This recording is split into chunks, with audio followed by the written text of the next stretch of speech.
Assalamualaikum warahmatullahi wabarakatuh. Perkenalkan, nama saya Lutfi Nurjihan dengan nomor NIM 20081080027 dari PAUD 3B. Di sini saya ingin mempresentasikan tentang perkembangan kurikulum PAUD di Indonesia. Kurikulum tahun 1964 atau Rencana Pendidikan. 1. Landasan pengembangan. Pada sekitar tahun 1963, terjadi revolusi di segala bidang termasuk dalam bidang pendidikan. Sehubungan dengan hal tersebut, maka disusunlah Rencana Pendidikan yang dimaksudkan dalam rangka pembinaan bangsa.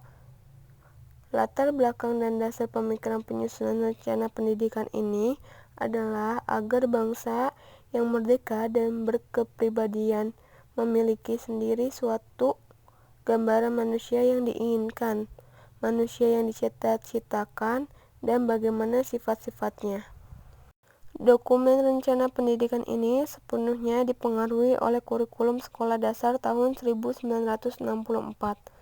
Rencana pendidikan ini merupakan dokumen yang ditujukan kepada para petugas, kepala, dan guru sekolah dasar dan TK. Sistem yang digunakan dalam rencana pendidikan ini adalah sistem pendidikan Pancawardhana yang menekankan pada perkembangan yang harmonis dan serasi antara agama, moral, kecerdasan intelek, rasa keharuan, keprigelan, dan jasmani yang sehat dan kuat. Dengan kata lain, yang ditekankan dalam rencana pendidikan tahun 1964 ini ialah anak didik yang harus berkembang secara harmonis menjadi manusia Pancasila yang bertanggung jawab atas tercapai 3 kerangka tujuan revolusi nasional. Isi rencana pendidikan untuk TK tahun 1964 menekankan 3 hal, yaitu yang pertama, pengembangan dan pemupukan sifat-sifat termasuk pembentukan kebiasaan-kebiasaan sebagai manusia Pancasila. Yang kedua, memperkembangkan keterampilan-keterampilan yang diperlukan anak-anak dan masyarakat di dalam usaha menciptakan masyarakat adil dan makmur. Yang ketiga, memberikan pengetahuan yang akademis dan fungsional yang memungkinkan anak-anak dapat melanjutkan pendidikannya ke sekolah-sekolah yang lebih tinggi. Ketiga hal tersebut di atas pada kurikulum 1964 diperinci menjadi tujuan-tujuan khusus yang harus dicapai pada waktu dan tingkat atau kelas tertentu. Struktur rencana pendidikan tahun 1964 ini dibedakan menjadi 3 jenis rencana pendidikan yang masing-masing mempunyai karakteristik tertentu. Ketiga jenis rencana pendidikan tersebut adalah 1. Jenis RP yang menekankan pada mata pelajaran yang diajarkan. Yang kedua, RP untuk jenis yang kedua menekankan pada anak dan minatnya. Yang ketiga, jenis RP yang ketiga adalah RP yang mementingkan 3 faktor, yaitu 1. Bahan pelajaran yang diajarkan, 2. Anak didik yang berkembang, dan yang ketiga, nilai-nilai yang ada dalam masyarakat dan keperluan masyarakat yang menentukan isi bahan pelajaran dan arah kenapa anak didik harus berkembang yang selaras dengan filsafat dan dasar negara. Menurut RP jenis ketiga ini, faktor yang paling penting adalah faktor yang ketiga, karena pada akhirnya nilai-nilai esensial dalam masyarakat yang menentukan faktor pertama dan kedua. Selanjutnya, 2. Maksud dan tujuan. Pada tujuan pendidikan pada kurikulum tahun 1964 dijabarkan bahwa pendidikan di Indonesia akan membentuk manusia Pancasila yang bertanggung jawab atas tercapainya tujuan-tujuan revolusi nasional sebagaimana sudah digariskan oleh pemimpin besar revolusi Bung Karno. Melalui tujuan tersebut, berbagai sifat yang terutama harus dikembangkan meliputi gotong royong, susila dan budi luhur, menghormati hak orang lain, kesopanan, hidup sehat, mengembangkan daya cipta, fantasi, keberanian berbicara, mengenal dan taat kepada peraturan yang berlaku, disiplin dan menghargai waktu, dan hidup hemat, sederhana, dan jujur. Jika dilihat dari tujuan TK yang diharapkan pada kurikulum ini, maka penekanannya adalah pada kesiapan mental anak, pemupukan budi pekerti yang luhur, dan memperluas pengalaman pembentukan kebiasaan dan kecekatan yang diperlukan untuk anak dalam kehidupan sehari-hari. Kurikulum tahun 1968. Yang pertama, landasan pengembangan. Berdasarkan hasil peninjauan tersebut, pemerintah memperkenalkan kurikulum baru, yaitu kurikulum 1968, di mana pada kurikulum tersebut isi kurikulum yang dibahas mencakup segala sesuatu yang diperlukan dalam rangka pelaksanaan pendidikan dalam arti luas yang mencakup 1. Silabus, 2. Contoh pelaksanaan, 3. Organisasi taman kanak-kanak, intern dan ekstern, yang keempat perlengkapan, yang kelima guru atau pegawai, keenam administrasi, dan yang ketujuh evaluasi. Yang kedua, maksud dan tujuan. Pada kurikulum 1968 jelas bahwa pendidikan dimaksudkan untuk memberikan kemungkinan untuk 1. Mengembangkan semua aspek-aspek perkembangan dan pertumbuhan anak sebagai individu yang khas.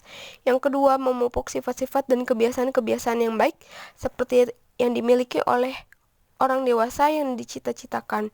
Yang ketiga, memupuk kemampuan-kemampuan dasar yang diperlukan untuk belajar lebih lanjut. Tujuan umumnya yaitu membentuk manusia Pancasila sejati yang bertakwa kepada Tuhan Yang Maha Esa, yang cakap, sehat, dan terampil, serta bertanggung jawab kepada Tuhan, masyarakat, dan negara. Tujuan khususnya itu memberikan kesempatan kepada anak untuk memenuhi kebutuhan-kebutuhan jasmaniahnya dan rohaniahnya, serta mengembangkan potensi-potensi yang ada padanya secara optimal sebagai individu yang khas. Terus memberi bimbingan yang seksama agar anak memiliki sifat-sifat dan kebiasaan yang baik sehingga mereka dapat diterima oleh masyarakatnya. Terus selanjutnya, mencapai kematangan mental dan fisik yang dibutuhkannya dapat melakukannya pelajarannya di sekolah dasar. Selanjutnya, kurikulum tahun 1976. 1. Landasan pengembangan. Beberapa ciri dari kurikulum 1976 adalah A. Menganut 5 prinsip pendidikan, yaitu fleksibilitas program, efisiensi dan efektivitas, berorientasi pada tujuan, kontinuitas, dan pendidikan seumur hidup. Yang B. Mengenal berbagai tingkatan tujuan, yaitu tujuan institusional, tujuan kurikuler, dan tujuan instruksional. Yang C. Struktur program terdiri dari 8 bidang pengembangan, yaitu pendidikan moral Pancasila, kegiatan atau bermain bebas, pendidikan bahasa, pengenalan lingkungan hidup, ungkapan kreatif, olahraga pendidikan dan pemeliharaan kesehatan, pendidikan skolastik.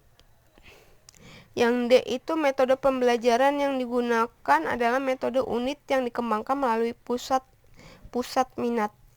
Yang E, evaluasi dilakukan terhadap seluruh kepribadian anak melalui observasi dan pengukuran yang terus-menerus dan sistematis. Yang kedua, maksud dan tujuan. Tujuan pada kurikulum 1976 mencakup tujuan instruksional taman kanak-kanak yang merupakan tujuan lembaga. Setiap lembaga pendidikan mempunyai tujuan masing-masing yang merupakan penunjang terhadap pencapaian tujuan pendidikan nasional. Kurikulum tahun 1984. Yang pertama, landasan pengembangan. Kurikulum 1984 dengan kurikulum 1976 sebenarnya tidak jauh berbeda. Keduanya masih mempunyai kesamaan. Beberapa hal yang dianggap baru pada kurikulum 1984 adalah adanya aturan yang menyatakan bahwa pengembangan kehidupan beragama harus melandasi semua bidang pengembangan. Selanjutnya, tidak ada bidang pengembangan bermain bebas karena kegiatan bermain diterapkan sebagai wahana dalam setiap kegiatan yang dilakukan di TK. dan pelaksanaan evaluasi dilakukan secara berkesinambungan, menyeluruh, objektif, dan sistematik untuk keperluan peningkatan hasil proses dan hasil pengembangan, pengelolaan program serta proses dan hasil pengembangan. Yang kedua, maksud dan tujuan. Tujuan pendidikan Taman Kanak-kanak mengacu kepada tujuan pendidikan nasional yang digariskan dalam GBHN 1983, yaitu 1. Meletakkan dasar ke arah perkembangan sikap pengetahuan, keterampilan daya cipta yang diperlukan untuk hidup di lingkungan masyarakat. Yang kedua, memberikan bekal kemampuan dasar bagi perkembangan anak secara utuh. Yang ketiga, memberikan bekal untuk mengembangkan diri sesuai dengan asas pendidikan seumur hidup. Tujuan umumnya yaitu membentuk manusia Pancasila sejati yang bertakwa kepada Tuhan Yang Maha Esa, yang cakap, sehat, dan terampil, serta bertanggung jawab kepada Tuhan, masyarakat, dan negara.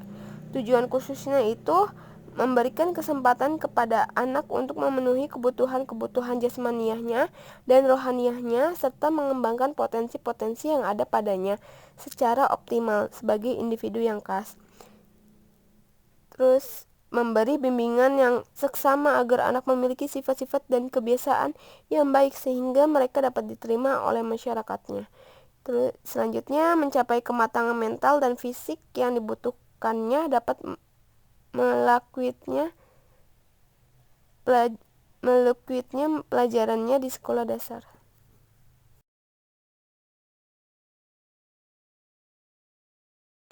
Tujuan program kegiatan belajar TK bertujuan membantu meletakkan dasar ke arah perkembangan sikap, pengetahuan, keterampilan, dan daya cipta yang diperlukan oleh anak didik dalam menyesuaikan diri dengan lingkungannya dan untuk pertumbuhan serta perkembangan selanjutnya.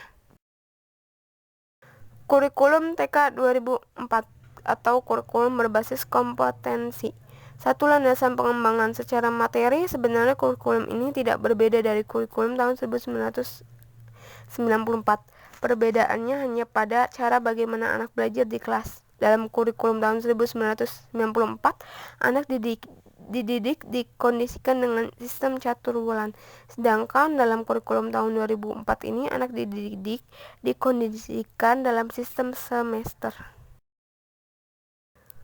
2.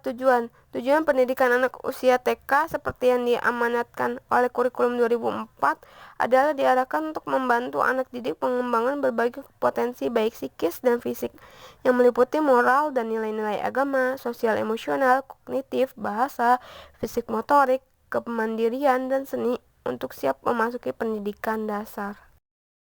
Kurikulum TK era KTSP. Standar Pendidikan Nasional PAUD merupakan pengelompokan dari 8 standar nasional pendidikan. Standar PAUD tersebut dikelompokkan menjadi 4 standar, yaitu standar tingkat pencapaian perkembangan, standar pendidikan dan tenaga kependidikan, standar isi, proses dan penilaian, dan yang terakhir standar sarana dan prasarana, pengelolaan dan pembiayaan. 2. Isi program kegiatan. Lingkup pengembangan meliputi 1. Nilai-nilai agama dan moral, 2. Fisik, 3. Kognitif, 4. Bahasa, dan 5. Sosial emosional. Kegiatan pengembangan suatu aspek dilakukan secara terpadu dengan aspek yang lain menggunakan pendekatan tematik. Kurikulum tahun 1968.